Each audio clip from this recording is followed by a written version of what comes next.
ಮಲೆನಾಡು ಶಿವಮೊಗ್ಗದಲ್ಲಿ ಪ್ರಧಾನಿ ಮೋದಿ ಜನ್ಮದಿನವನ್ನು ಅದ್ದೂರಿಯಿಂದ ಆಚರಿಸಲಾಯಿತು. ಪ್ರಧಾನಿ ನರೇಂದ್ರ ಮೋದಿಯವರಿಗೆ 75ನೇ ವರ್ಷದ ಜನ್ಮದಿನದ ಸಂಭ್ರಮದಂದು ಜಿಲ್ಲಾ ಬಿಜೆಪಿ ವತಿಯಿಂದ ಇತಿಹಾಸದ ಪ್ರಸಿದ್ಧ ಕೋಟೆ ಆಂಜನೇಯ ದೇವಾಲಯದಲ್ಲಿ ವಿಶೇಷ ಪೂಜೆಯನ್ನು ನೆರವೇರಿಸಲಾಯಿತು. ಸಂಸದ ಬಿವೈ ರಾಘವೇಂದ್ರ ನೇತೃತ್ವದಲ್ಲಿ ಕಾರ್ಯಕ್ರಮ ನಡೆದಿದೆ. ಪ್ರಧಾನಿ ನರೇಂದ್ರ ಮೋದಿ ಅವರಿಗೆ ಆಯಸ್ಸು ಆರೋಗ್ಯ ಕಲ್ಪಿಸುವಂತೆ ದೇವರಿಗೆ ವಿಶೇಷ ಪೂಜೆಯನ್ನು ಸಲ್ಲಿಸಿದ್ದಾರೆ. ಬಳಿಕ ಸಿಹಿಯನ್ನು ಹಂಚಿ ಪ್ರಸಾದವನ್ನು ವಿತರಣೆ ಮಾಡಿದ್ದಾರೆ.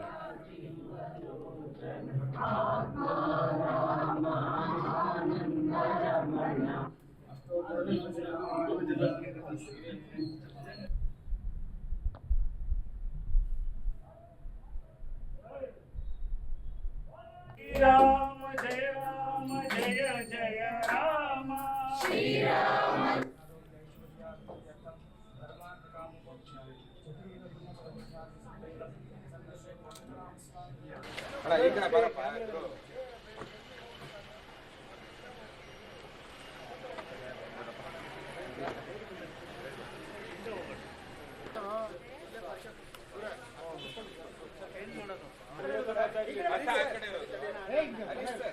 ಸುಮ್ಮನೆ ಗುಡ್ಸೋಣ